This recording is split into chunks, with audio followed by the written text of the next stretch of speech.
Raymond Lully, who was one of the great early alchemists, once pointed out that the great tragedy of the concept of alchemy was the transmutation of metals. Basil Valentine, monk of St. Bennet, had the same thought when he wrote into one of his books, "Woe to the gold makers." Now, this is an interesting thought because our subject this morning essentially is esoteric alchemy. And the history of alchemy itself divides into two distinct branches that have descended from antiquity, possibly originating in Egypt. The word chem in both chemistry and alchemy is an ancient name for Egypt. El is divine or sacred, and we find it used in the Bible in such terms as Elohim, and of course the deity of Islam is Allah. The divine prefix would indicate that alchemy is a spiritual art, a divine secret science. The great texts of alchemy have come principally from the Hermetic background at the beginning of the Christian era. And probably there were alchemical schools in Alexandria at that time. Also, we have early records of alchemy in China and in India. And it seems that from a very far back, there has descended a double concept of chemistry. Physical chemistry having to do with those areas of knowledge which are now considered scientific, and spiritual chemistry, which was definitely a sacred art. In practice, what is the difference in these two systems? I think probably Paracelsus summarized this rather well when he pointed out that the alchemical transmutation was impossible unless the alchemist himself was in the process of transformation. He could not sit back with his bottles and test tubes and retorts and consider his art simply another way of advancing chemistry or a way of replenishing his own financial needs. So we find, as is today, that chemistry is largely dominated with the profit concept, the idea of wealth. We are making all kinds of chemical experiments for various reasons, some of them very good, some of them very dangerous, but always with a certain concept of return in material wealth for the good or the evil that is done. So that largely chemistry is a material art dominated by scientific inquiry and not in any way involving any necessary spiritual overtones. The chemist does not have to be a person of great faith. He does not have to have had a metaphysical experience. He does not need to believe in metaphysical or mystical procedures. He is simply working with physical tests and physical texts. The alchemist, on the other hand, is an entirely different type of person. In the history of alchemy as it is descending to us, most of the alchemists were very pious people, deeply religious, and convinced that their advancement of science was a spiritual contribution to the well-being of society. The alchemist was concerned with the advancement of his own inner life. Jacob Boehme used a number of alchemical terms in his mystical writings, and these have been very confusing to modern students of his work.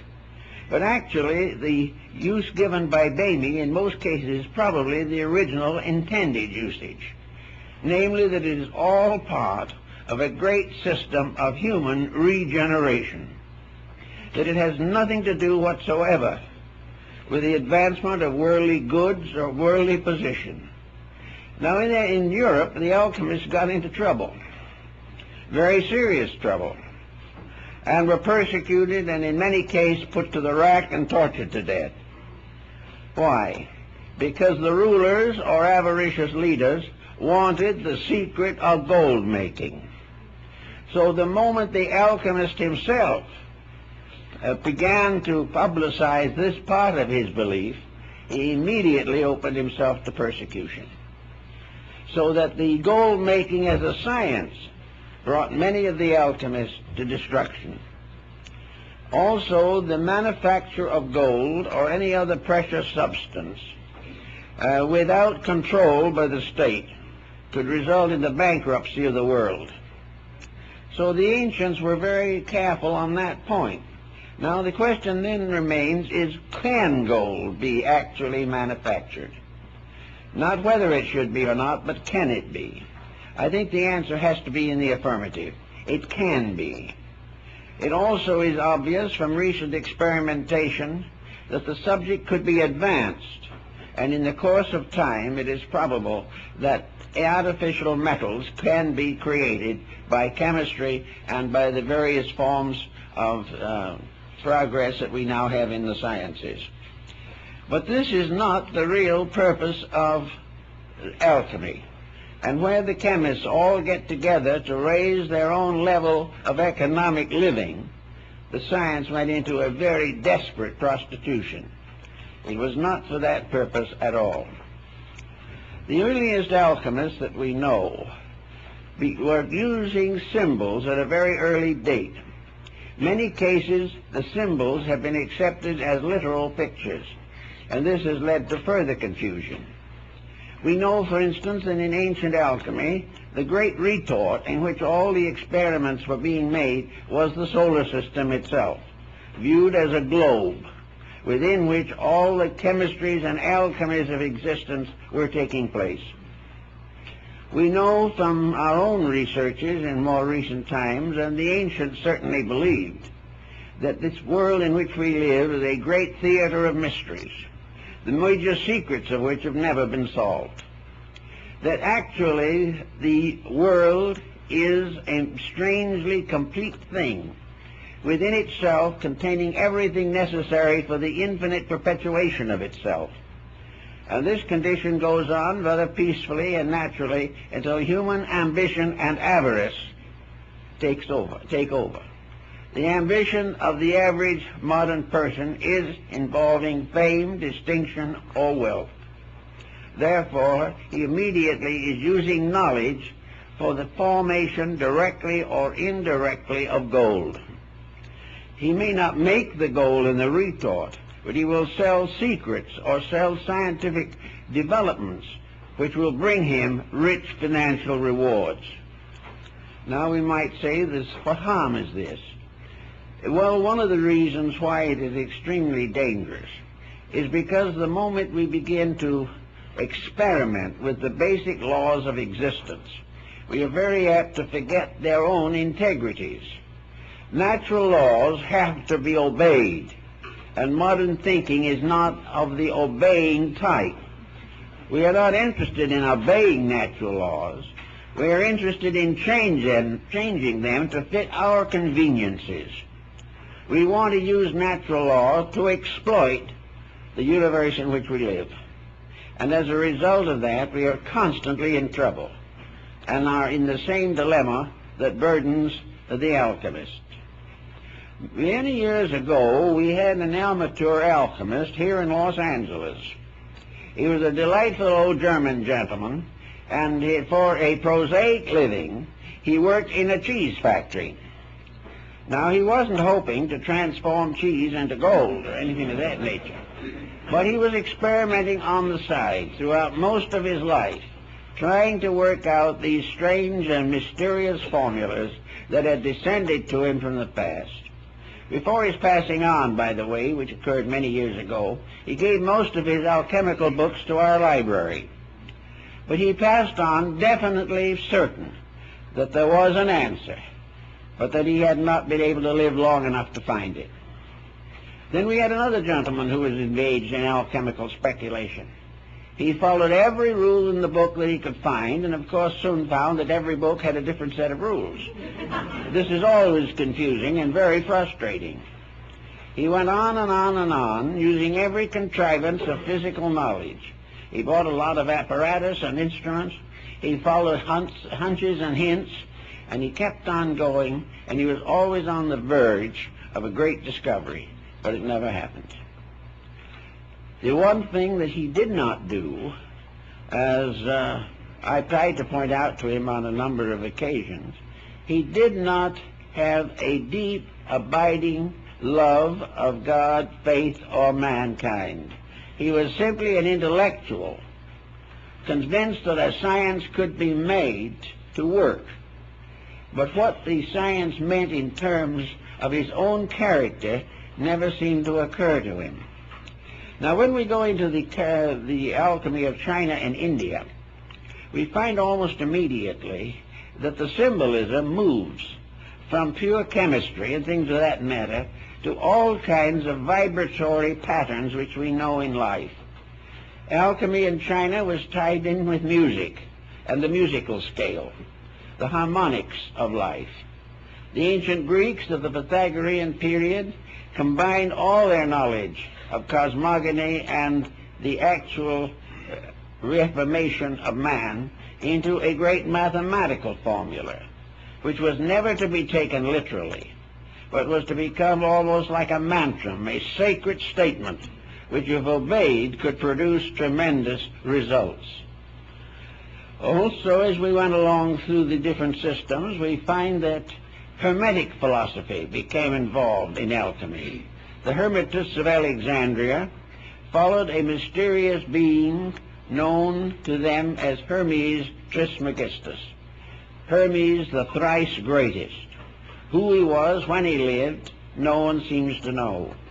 Whether he was a production of symbolism or perhaps a great alchemical adept of some ancient time, we do not know. But in Hermeticism we begin to sense the beginning of the transmutation of man as the essential purpose of the great alchemical procedure.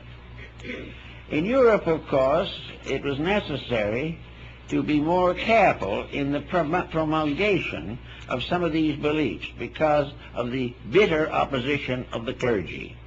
The clergy sensed the fact that in some way alchemy was a religion, and they were therefore quite sure it had to be included among the heresies. As a result, however, of the motion of Arabic knowledge into Europe, the alchemical secrets passed to keeping of persons like Paracelsus and Kumroth and Valentine, and these persons gained their knowledge of the alchemical processes largely from Constantinople and Baghdad. This, of course, meant still more, that it had to be held in secrecy against the persecutions and martyrdoms that were popular at that time in Europe. So we find alchemy in many parts of the world recognized probably for what it actually was, and that is a series of symbols intended to convey a major operation concerning the transmutation of man himself. Without this transmutation, none of the great good things that we dream of can come about.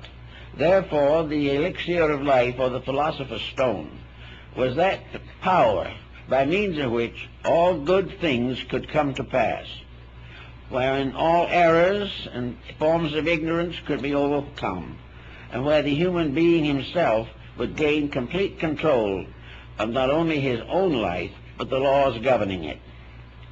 Therefore, we come to this particular thought that seems to be very much in the medieval alchemical tradition, and that is there any proof of transmutation? Do we have any actual evidence of things being completely altered? Has there ever been a scientist that could completely alter anything? He could modify it, yes. He could improve it to a degree. He could destroy it always. But the process of actual transformation of a thing from what it is to something totally different. This has been a question that has been of concern in alchemical researches for ages. The answer, of course, is extraordinarily simple. The answer lies in the human body itself. The process of digestion of food requires the transformation of elements. It requires an almost instantaneous adaptation of certain principles to special usages for which they were not originally intended. It is possible, therefore, for food which is taken in to in some way maintain a life principle which is not the food, which is not in the body otherwise, but it must be used to nourish the spiritual ends or principle in the human being. Therefore, the bread and butter and the cheese and milk keep alive something that is not any of them.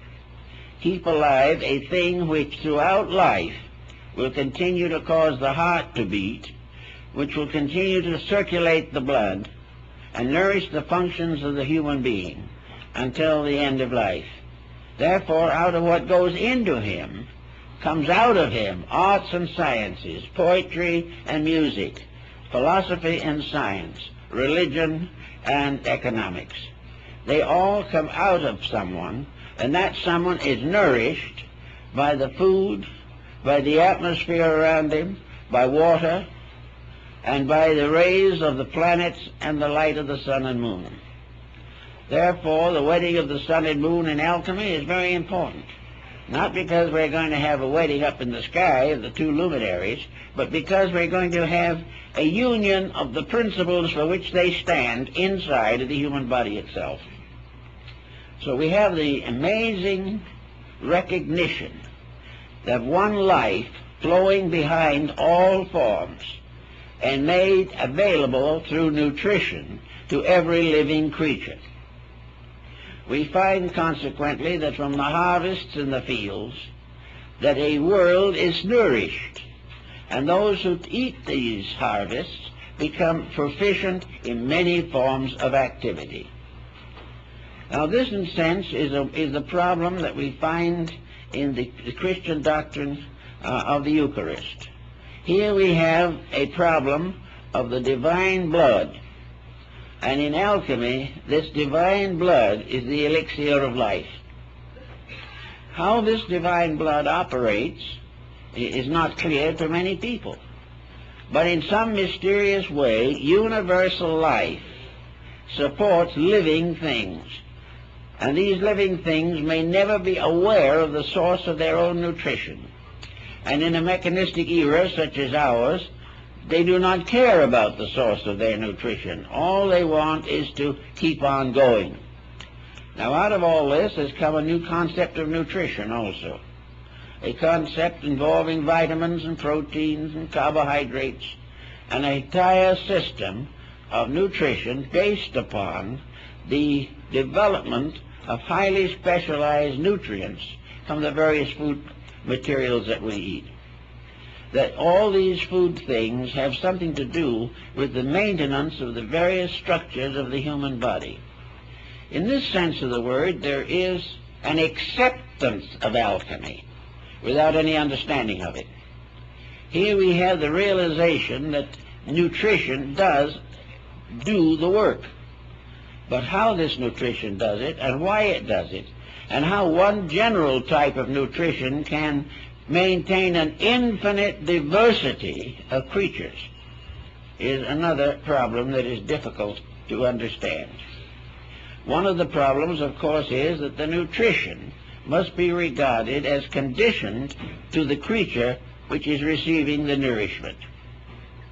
So we have within our own bodies an extraordinary laboratory, a laboratory the mysteries of which we haven't begun to touch, a laboratory in which every type of nutrient is made available to every type of living thing. And all this happens without a chemist sitting somewhere and arranging it all. We can, in nutrition, have someone who can help to make it practical. who can prescribe various materials for our common nutrition and for special emergencies that arise. But prescribing them is not creating them, and prescribing them is not understanding them. It is simply that we have gradually come to know that certain materials have certain effects, and we depend upon this to maintain the procedures which we hope will strengthen and lengthen our life expectancies. Now, immortal life was one of the beliefs of alchemy. So they had a number of very quaint and unusual concepts about this matter. Some of these concepts are very difficult to understand even now. But we know that they definitely believed that there were in the world a few individuals who had solved the mystery of alchemy. And the master of all the alchemists was Elias Atista, the most celebrated of all the Hermetic adepts and philosophers. No one really knew him, although we do have 2 or 3 early books in the library in which the alchemists describe a meeting with him. But Elias Atista was the symbol of the perfect alchemist. He had a number of disciples, however, who came very close to him in achieving the ends which he sought. And the powers of Elias were such that he would appear in laboratories where worthy persons had worked very hard for years and given them a hint or a little advice to advance their researches. Then he disappeared and was never seen by them again. He appeared in many nations and in many different appearances. He spoke many languages, but he is supposed to be an eternal person, living on and on, because there was nothing within himself to cause him to die. Death has to be the result of causes, and life expectancies are increasing constantly. But life expectancies to reach phenomenal extension of time are now either a phenomenon in themselves, or else they are the result of very serious scientific conditioning or constitutional ability to adapt nutrition over a longer period of time than is possible to most people. The alchemists also pointed out that the beginning of the alchemical experiment was, of course, to remove all friction from life. By friction we mean wear and tear. Now, what is wear and tear? Well, to most people, wear and tear is doing the things they have to do and have no particular interest in doing.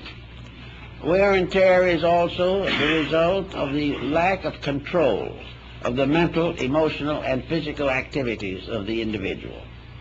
All of these activities use energy. A large part of the energy we use today we waste. We are not conserving it. We are not taking care of this mysterious vitality that comes to us. We are allowing it to be expended in all kinds of useless ways. Of course, we have to make physical adjustments for employment and things of this nature, but at the same time, it isn't the work necessarily that is the greatest cause of problem. It is the attitude toward the work. It is the lack of enthusiasm, the lack of recognition of significance of the things that we do that depresses.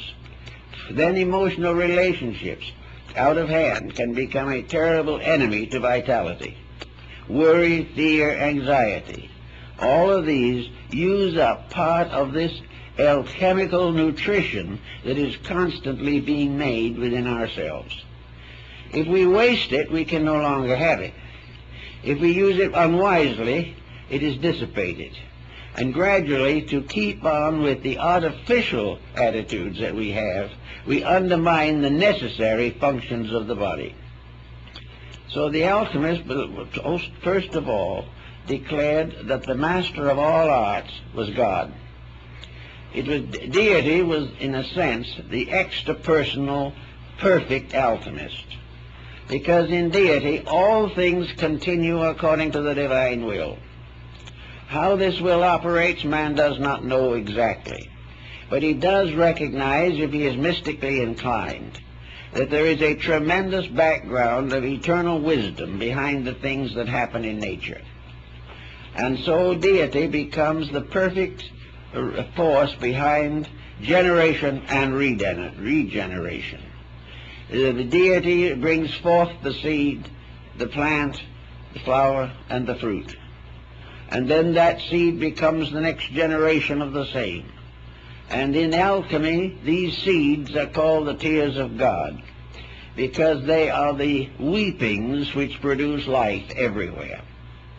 The symbolism is strange and obscure, but we can gradually work some of it into a pattern if we try hard enough. We must begin with what the alchemist begins with, base metals. We must begin with things as they are here, visibly and inevitably.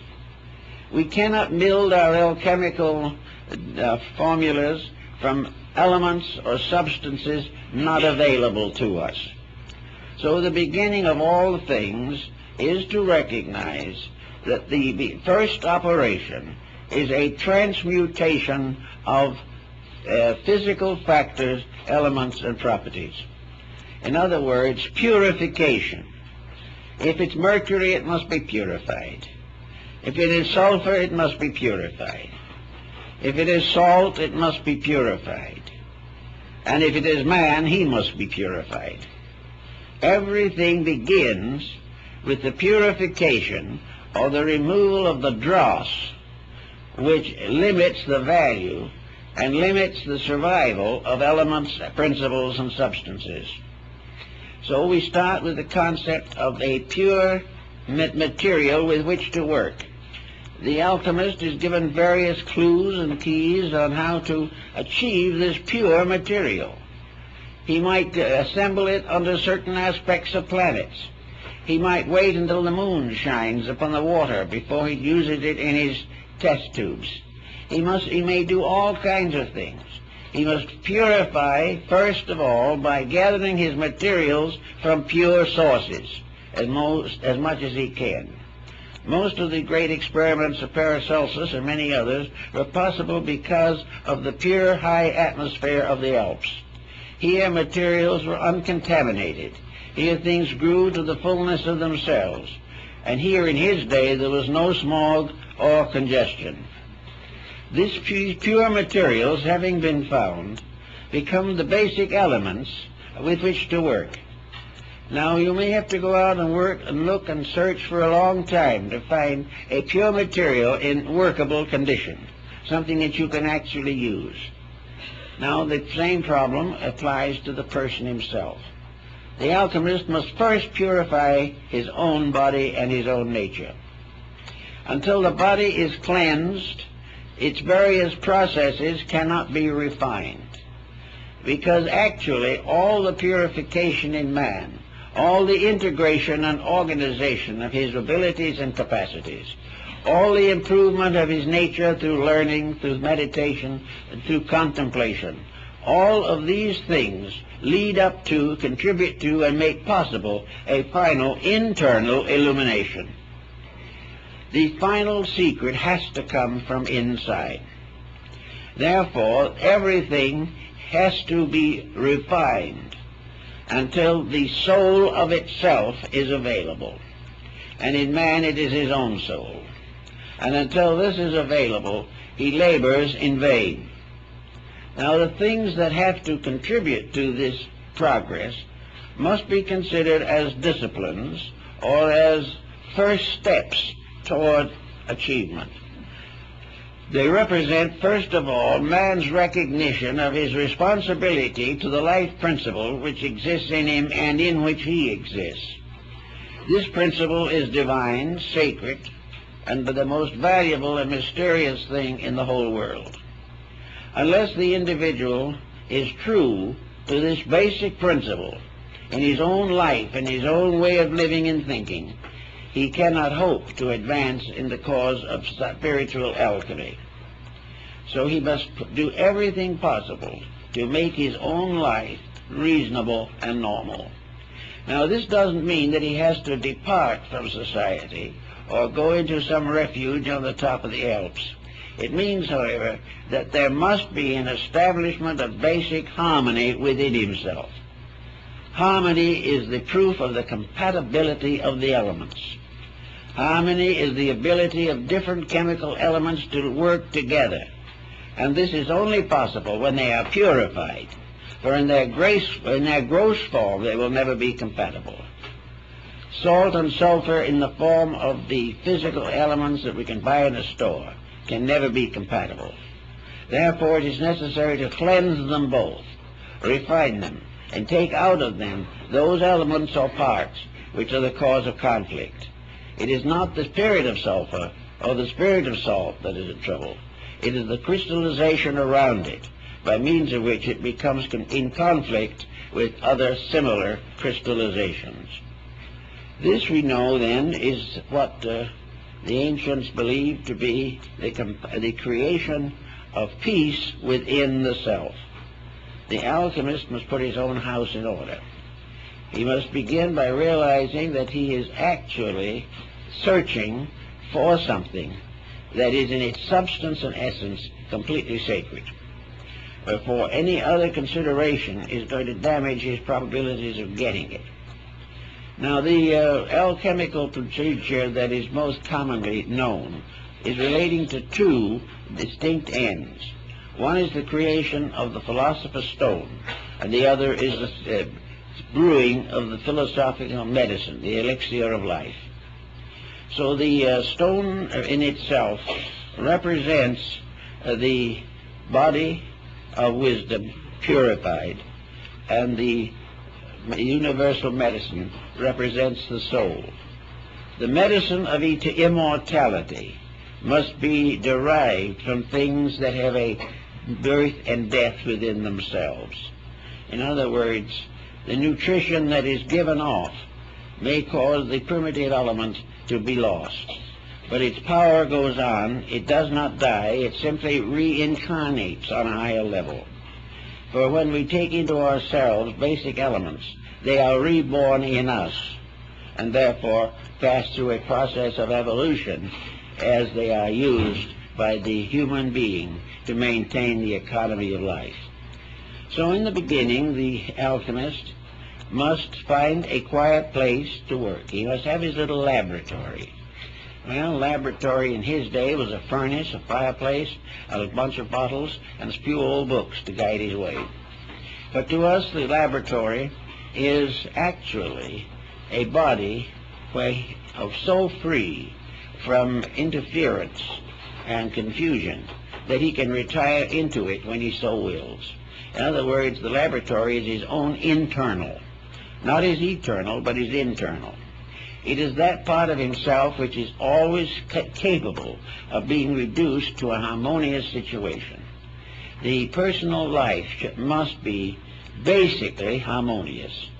Now, a lot of people feel that this is not possible, that there is no answer to all these grievances and griefs that beset us and affect us. But the alchemist says, you are after the most valuable thing in the world, and if you're hoping to get it, you must earn it. You must make adjustments that will never be required of anyone except for this purpose. So to create a quiet place within the self for the contemplation of the symbols of regeneration, this is very vital. It does not mean, however, that the person has to become a constant celled monk or mysterious acolyte. He does not have to retire from life. He simply has to retire from confusion. He has to reject the idea of confusion within himself. The acceptance of confusion is a form of ignorance. It is not real, but we all are subject to it. But confusion also means waste of energy, waste of time, depletion, and inability in that state to contact a deeper and higher part of ourselves. This we find in our Oriental philosophies in the series of Yoga and Vedanta. Here we find the mystery of the chakras, and the chakras are the seven seals of Revelation, and the seven seals of Revelation are actually the seven sacred metals of the alchemical transmutation. It's all part of one thing. But if the Orientalist wishes to practice yoga, it is very important for him to first of all recognize that he is not practicing it in order to gain power to dominate somebody else. He is not practicing it in order to free himself from the responsibilities of living. He is practicing it because it is a way ordained by deity, by means of which the wanderer returns home to the spiritual homeland from which he came. It is a part of a journey, and the journey up through the chakras and up through the Sushumna Nadi are all journeys toward reality, toward the self, toward the infinite, which we are all seeking to understand. So in alchemy, the quietude is the same as that recommended for yoga, to find a quiet place. Now, in Tibet, there used to be an old monastery where they had a very nice idea of how to train an acolyte in quietude. They had him sit under the temple bell and rang it all the time, until most people would have gone completely crazy. But he was supposed to sit there and be so peaceful that it was incredible. He must reach a point where that clanging meant absolutely nothing, or in which finally he was able to hear in this clanging the voice of God. There had to be a complete indifference to interruption. An indifference which did not mean to neglect duties, but it meant to curb abuses of all kinds. So the alchemist also had to learn to achieve an absolute quietude that was not negative. He was not looking for a psychic revelation. He was simply finding peace, which is the foundation of growth. After a certain length of time in this allotted labor, he was able to quiet his nature, to release from it certain basic powers already available to him, because he also has within himself the seven seals of revelation in the forms of the vital organs, the various ductless glands, the various systems of the body, the composition of the blood, and the seven orifices of the heart. And it is in this Shatapana cave, as Buddha pointed out, of the heart, that the great mysteries are revealed.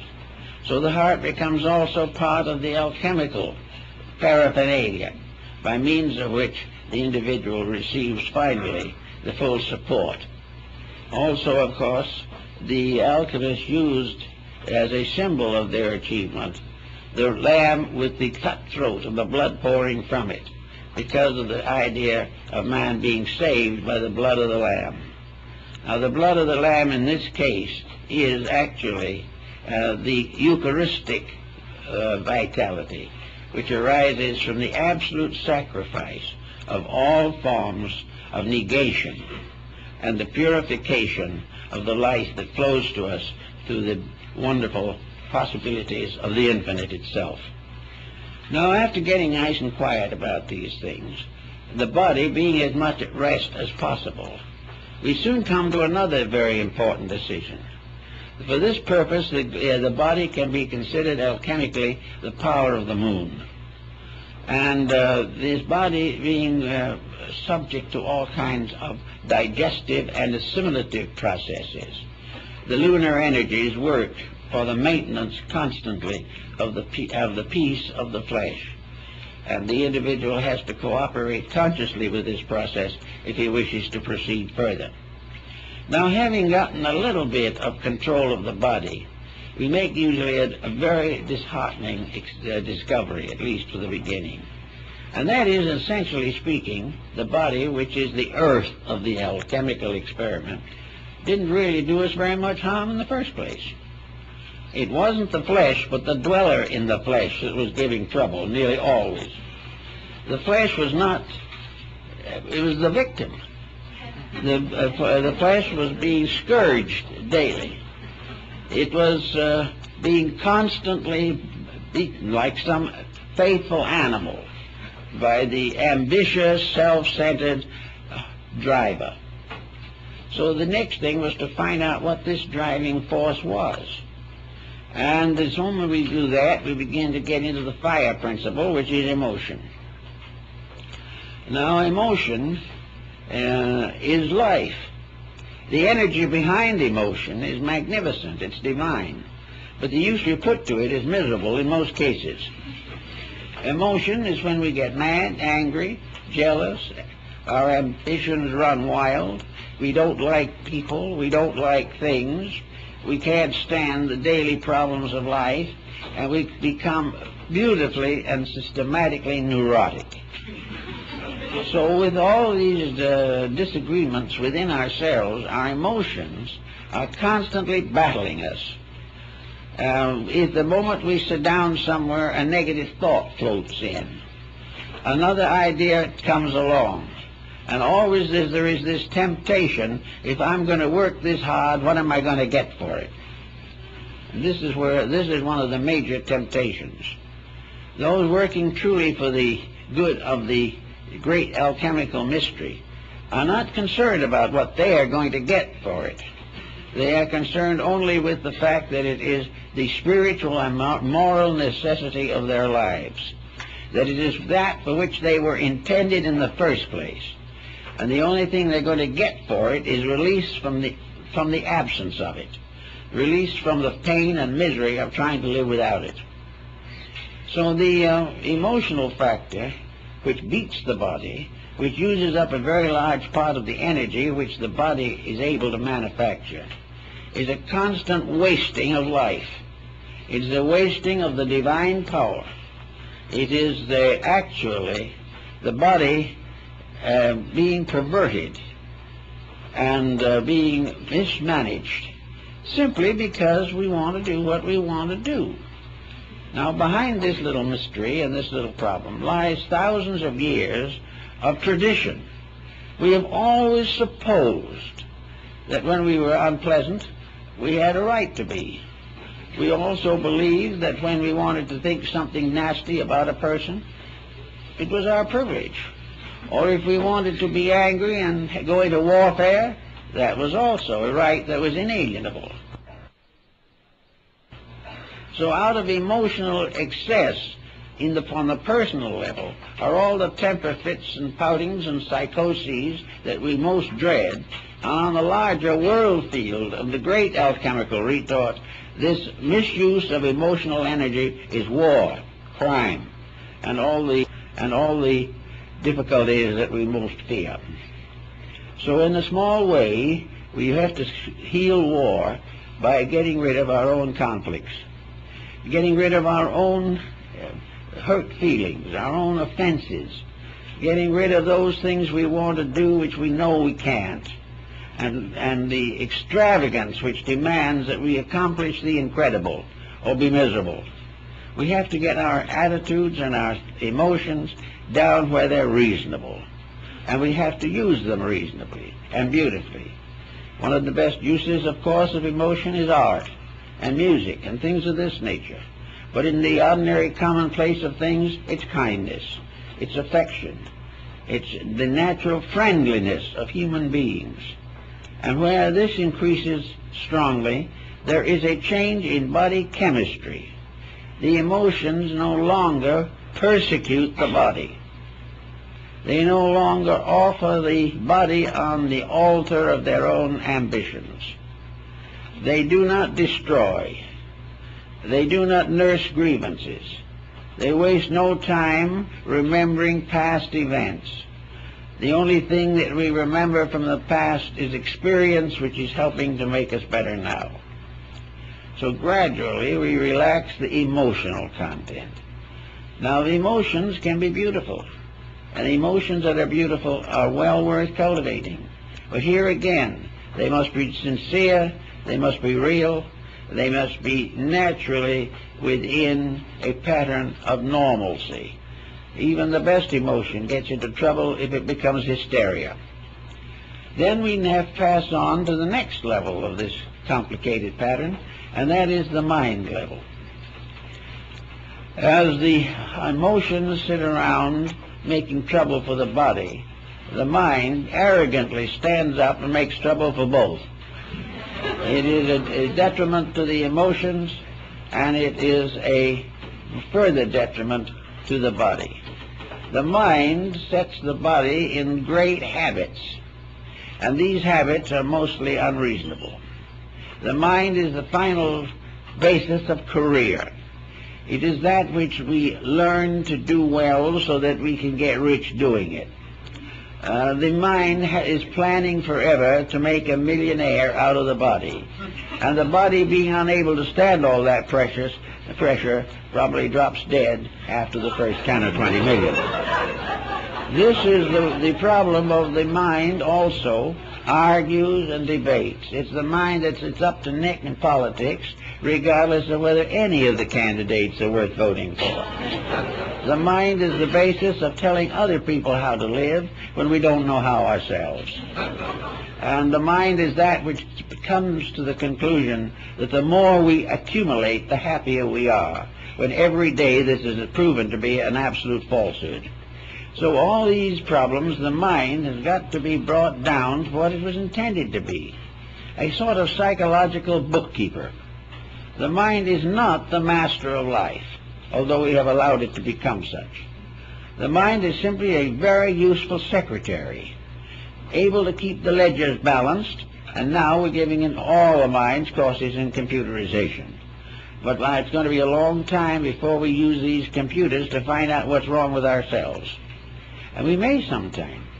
It may be someday that we will have to fight it out with the computers, because they may be more right than we are. In any event, however, the mind is a constant cause of agitation. Its ambitions and appetites know no bounds, and very often it forms a very difficult and unfortunate partnership with the emotions. When the emotions justify an attitude, there is definitely a bad situation.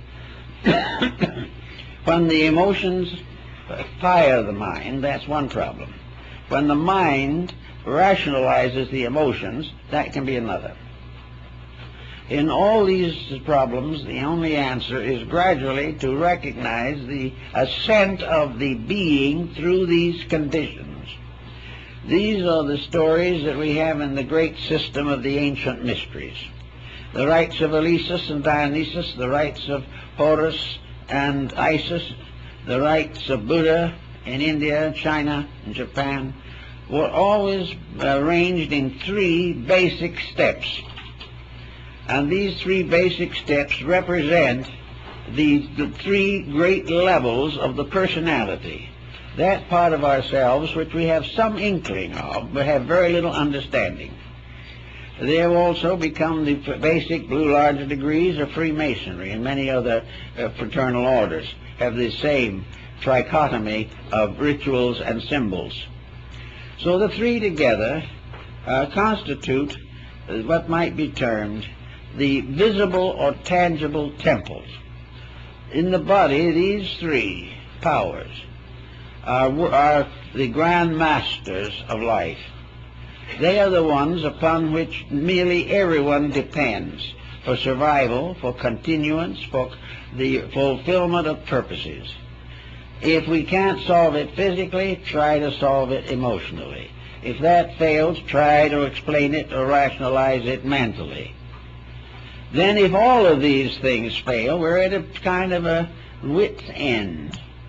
Sometimes we simply drop back and they say there is no answer, and return to the more familiar things. And those of a more idealistic nature look upward and see above these 3 steps something else, perhaps God. That's something they still have to transcend more than they have realized was necessary. But for our personality and for the experiments of salt, sulfur, and mercury, we have the 3-fold body and the auric or magnetic field in which it functions. Now, the magnetic field is a very curious thing, because it is also a mass of chemical factors. The magnetic field is a constantly changing compound of interactive energies. The magnetic field is like a bottle that is being violently shaken after a whole group of materials have been put into it. Now, when we look at the situation symbolically, the magnetic field is a bottle. And it is the bottle that contains the three parts of our own lower nature, each one of which has a magnetic overtone. And when we begin to realize this, we begin to see that we have interactions here as well as in the body. In fact, we have to explain, for instance, why a temper fit will cause a headache, or why indigestion will result in serious emotional complexes. The answer is simple. They don't do it that way. The troubles arise in the difficulties in the auric or magnetic field due to intemperances of attitudes. If an individual is angry, the magnetic field blazes up and really practically burns out most of the other values, for the moment at least. If the individual is depressed, the magnetic field fades down to a shadow. If an individual is in the presence of contagion and is healthy, the magnetic field can protect him from infection. If, however, he is depleted and goes into the presence of it, he may catch the ailment. So the magnetic field, in constant motion, emotion forms, thought forms, and bodily essences make up this particular area. And if there is any deceit, any falseness in the personality, it will show in the magnetic field, although the individual may try to talk himself out of the problem itself. If you have a temper fit and you say it was justified, you are not sure of that, because it's not only justified if it does not result in trouble in the magnetic field. The magnetic field is not interested in your excuses. It is not interested in your explanations. It is interested in the chemical interaction of values. When you pervert a value or misuse it, the magnetic field bears witness. And the moment it bears witness, the magnetic field's resources are depleted and the individual does not feel so well. Little by little, abuse of the various emotions, thoughts, and bodily functions will result in the exhaustion of the magnetic fields. And when that exhaustion is complete, the individual simply leaves this world. He cannot function if the energy fields do not sustain him. So it is very important to maintain harmony. And this was one of the great principles of Pythagoras, that the world had to be maintained as a musical instrument, that it had to be in harmony always. And the individual in his personal life is also a musical instrument. He is the Veena of Shiva, the mysterious instrument that plays the majestic music of life. If he mistakes his destiny or misuses his powers, he is simply in trouble. Now, most of the alchemists got about to the point where they were beginning to sense some of these values, and then they went into a doldrum, because having gone to as far as the mind could take them, they found themselves at the entrance to the promised land, but they could not enter in. They did not know how to handle that which lies beyond. They had listened carefully, and as Faust in his laboratory, they had read all the great books, they had studied all the mysteries, but there at last they stood with all their lore, fools no wiser than before. Something was wrong. The great search ended in a frustration, not in a great reward which they had hoped for. Now, the only answer to this was to do what Lully and Valentine and Coonrath and many others did, and that is check over what has happened. What did happen? Why is this sudden block that is impossible for most people to get through?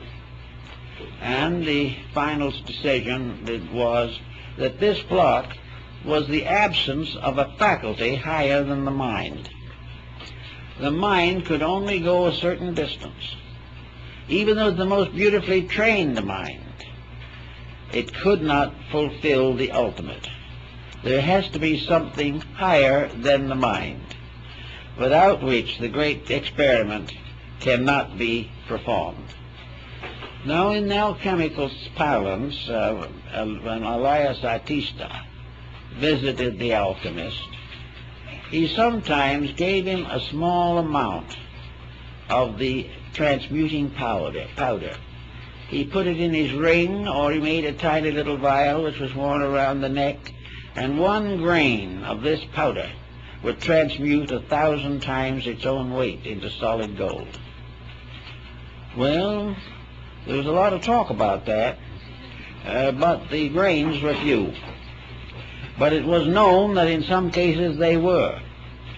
It is believed that Roger Bacon offered to finance the Crusades for England as a result of the ability to transmute base metal into gold suitable to be minted. All these legends and fables go on, but the main story of the thing seems to be that Elias Artista, or one like him, appeared at the proper moment to give some type of instruction, something more than the alchemist alone had achieved. The Elias never occurred or never appeared unless the disciple was in every way worthy. He would never help any alchemist out of his own mistakes, but he would help him to progress beyond a sincere effort to a greater degree of accomplishment. And of course, in the alchemical tradition, there were 7 stages of adepts and masters relating to the science. Therefore, it was a long journey at best, but it was also a journey which every step brought with it a greater sense of inner security and sincerity.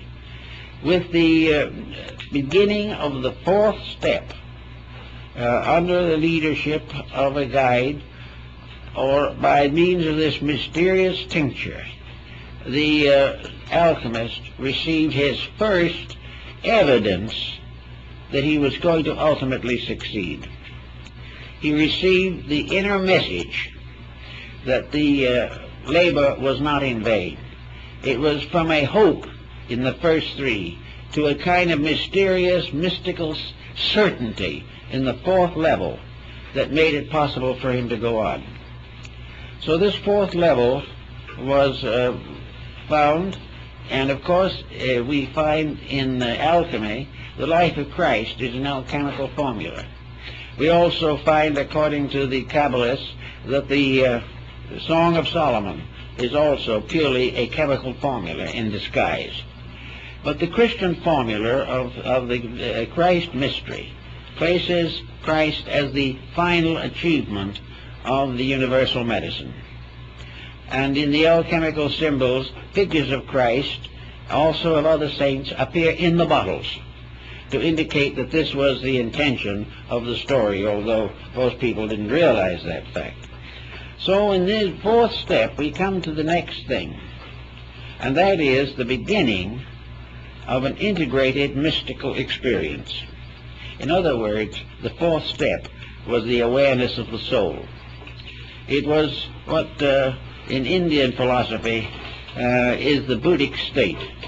It is the state of the individual suddenly becoming rational inside himself, achieving a sense of reality superior to thought, and also becoming for the first time capable of directing his own efforts by the very divine power within him which he was seeking to release into manifestation. So in the ancient Hermetic mysteries, the soul was the symbol of the Elias Artista, the adept. It was the one power in man capable of becoming the internal instructor, capable of becoming the source of inner enlightenment that cannot fail. Now, in the system of the alchemy, the cultivation of this soul power is perhaps most clearly defined in the writings of Böhme, the German theologian, mystical shoemaker, who was one of the greatest mystics of the Protestant world. Böhme was the one who finally realized that within himself was the adept. The adept was not somebody wandering around outside. The adept was the adept self, more or less in the same spirit of leadership that we find in the psychology of Carl Jung, where the teacher, the inner teacher, becomes the symbol of the master alchemist. In this particular phase of the subject, light begins to shine from within. Light begins to clarify things. The eye begins to see through the blind spot in its center. The world becomes more and more translucent. The elements become more and more understandable. And instead of seeing nothing but bodies, the intuitive mind gradually learns to see nothing but qualities. And the intuitional mystical experience is one in which the individual, looking at things, sees them as they are, and not as he has thought them to be. He sees the rock and the stone and the star, not as he does with mortal eyes, but from an inner vision which projects a higher level of sight.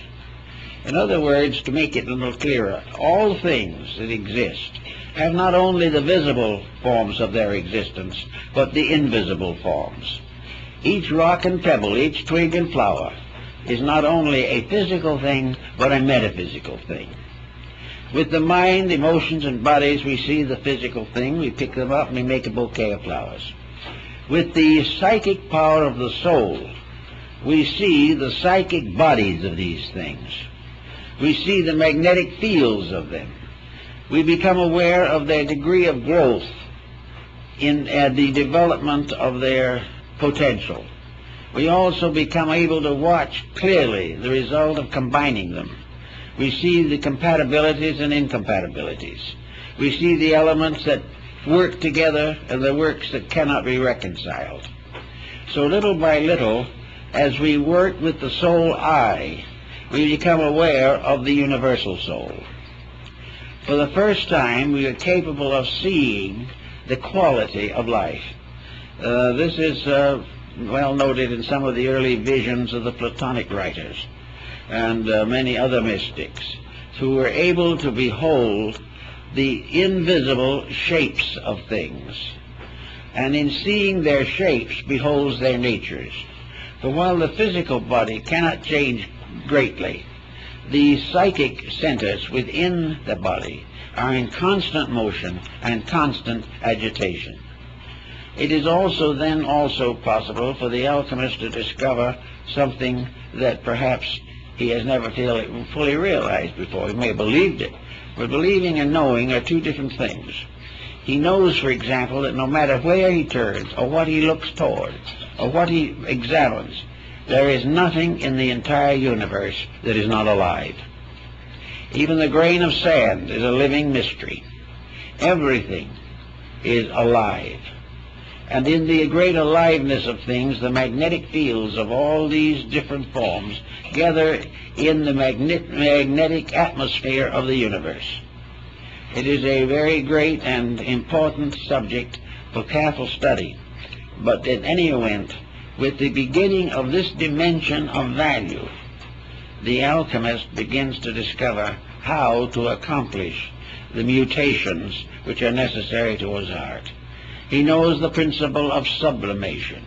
He knows the cycles of recapitulation that have to be used, because gradually he sees that alchemy is only a symbolic representation of the entire process of universal activity. Everything is part of the same great pattern, and this pattern unfolds as we become capable of understanding it. The pattern is never more nor less, but our relation to it is forever changing as a result of personal growth. A disillusionment or a frustration, these leave scars in this great pattern. but in the course of things we go on in any event to that which is necessary to us. As a result of the development of the soul cycle factor, we are reminded of Nicolas Flamel, a Schreiner in France, who became an alchemical adept. He and his wife Pernella both worked together and finally accomplished the projection. Then what did the good man do? Flamel simply took all that he had made, with all of his arts and all of his struggles, and dedicated it to the building of churches and the service of the poor. And in the Yard of the Innocents in Paris, his Church of the Innocents stood for centuries, but was finally destroyed during the Revolution. When I was in Paris last time, I tried to find where the church had been. I finally found the Square of the Innocents, now a little park, but no building. And in the yard of the Musée Clément in Paris are stones from the ancient church. This church was ornamented on the outside with the hieroglyphics of the achievement of the great work. But the whole process was based upon the simple fact that Flamel had dedicated everything that he learned, every advancement in knowledge, simply to the relief of suffering. He had no intentions of profiting by it himself. This is probably why he was one of the greatest of the European adepts, and why after he was supposed to have died, he simply retired into the Near East, where he was seen centuries later. But in any event, when you get to this level, you begin to work with the chemistry and alchemy of life. It is no longer little materials in bottles. It is vast concepts experienced within the unfolding massiveness of human projection. Little by little, the entire mystery goes on, until finally the individual, from an intuitive procedure, forms a reunion with the divine part of himself. And having made this union with the divine part of himself, he then goes on to the further steps of the great transmutations.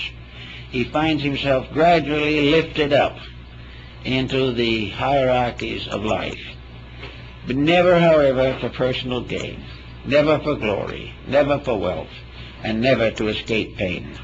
These things are processes of growth, and the pains and sufferings that we have are the impairments which by our own policies we know no better. It is not a fault. It is one of those things that nature has presented to us for contemplation, and which we must face whether it is happy or not. But in going on and on, we gradually find the part of alchemy in the great universal plan of things. We find that the planet itself is in a state of constant alchemical transformation. We know that the solar system is moving from one level of evolution to another. We know that the whole cosmos is coming in more and more into perfect harmony with its own rules. These different forms of life, therefore, we find, have a tendency, as time goes on, to be absorbed into higher forms of life. It isn't that sometime that our planet will simply disappear or go forever and we will cease because of it. It simply means that evolution is a growing. And when we outgrow the experiences that we are facing in the 20th century, we will no longer be subject to the confusion and sorrow of these experiences. We have to solve problems, and the alchemist's problem was to solve the mystery of himself.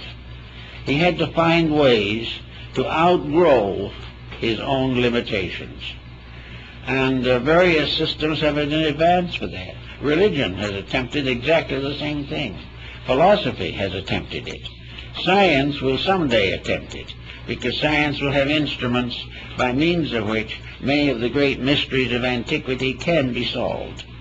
But regardless of the motive behind it or the methods used, the whole answer is the gradual transformation, called transmutation, multiplication, and finally projection of the great work.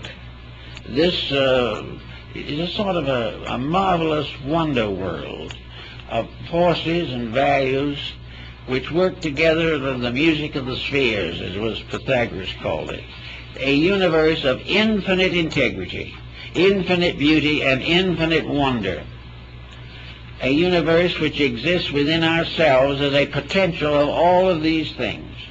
For there is nothing in the universe that is necessary to man that he does not possess. And it is perfectly possible to conceive the ultimate unity of man and the universe, not by him ceasing to be himself, but by outgrowing what he has come to consider himself, which is another pretty little problem that we all have to face. We all think of ourselves as we are. We think of ourselves looking in the mirror and seeing exactly what we are. We look in and we see a face that is fairly reasonable. That's pretty good. If it's too unreasonable, we try to do something about it. We look around us, we see our clothing, we see our friends, we see our associates, and we see ourselves as a kind of creature, just as we are. And with the mental and emotional levels of vision, we see the inside the way we think it is. For the outside, we have to depend on X-ray. But on the other phases of it, we look inside, and we see ourselves as a more or less complicated mass of conflicts and contradictions.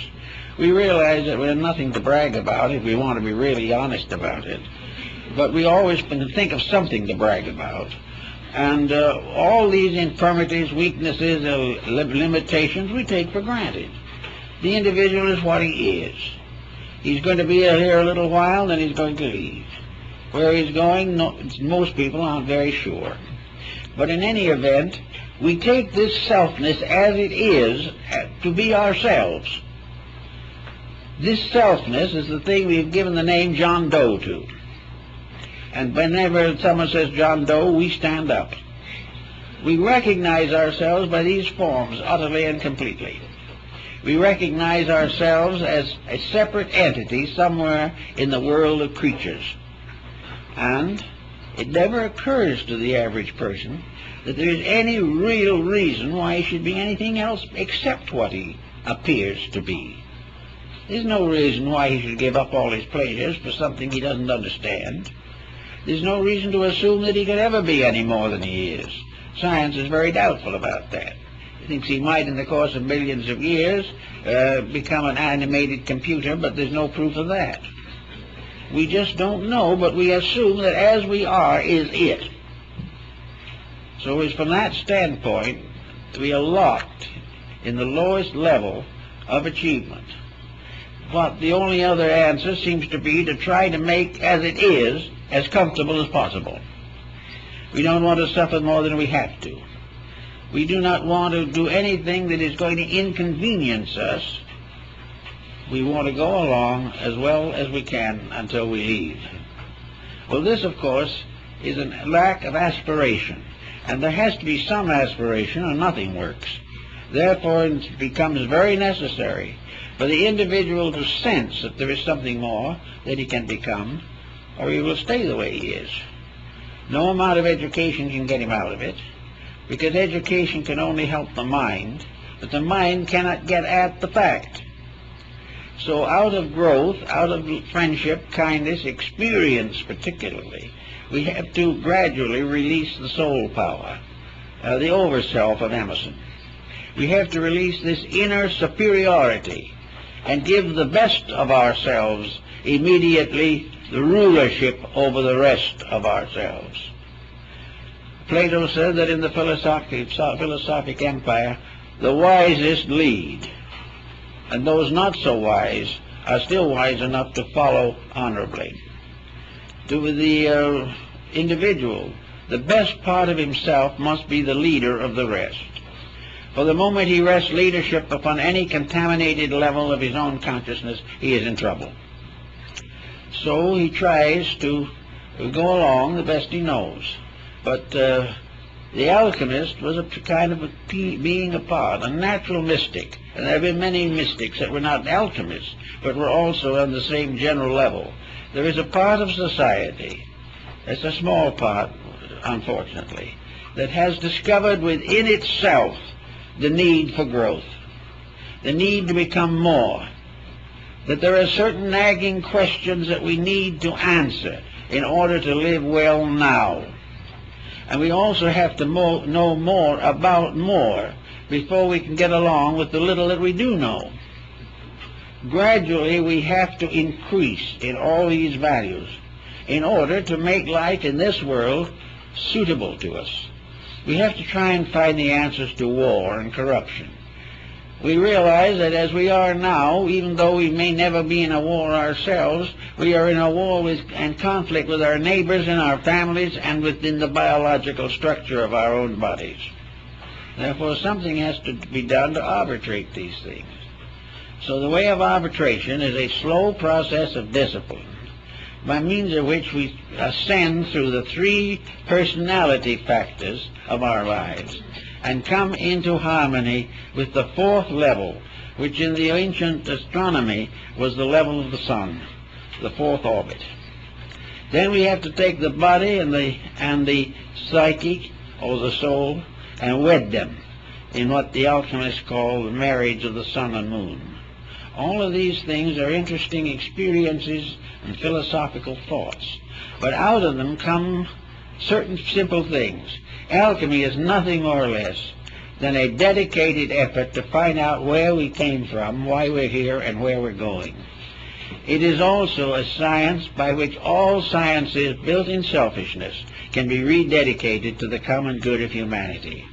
It is a way of applying all that we know to all of the problems that we must solve. Gradually, step by step, we become more knowing, more useful, and more helpful. And we become better citizens here, and whether we realize it or not, we're better citizens of eternity. So the alchemical symbolism is a lovely metaphysics. It is a gracious and beautiful approach to one of the great problems of daily existence. And every individual in his own personal life can be an alchemist. He can be a worker with the divine chemistries of living. He can work with the chemistry of adjustments with society. He can work in disciplining his own nature. He can develop integrities and kindliness and gradually transmute his life from a self-centered effort to succeed into a soul-centered effort to serve the great cause of life. As these changes take place within himself, he will find that he is gradually being transmuted. He is being changed from a mortal creature to a divine being, which was always there, always within him, but which was locked by the limitations of what we might term natal ignorance, the ignorance of a life growing up that has to grow to know, has to develop its own potentials in order to be able to learn, and which, one way or another, by the problems of life, will ultimately be impelled to dedicate itself to the search for that which it needs to know. If we put all these things together and work them out, we will be, I think, good alchemists, good mystics, good Christians, and good followers of the great ethical principles of the world. I'll thank you very much.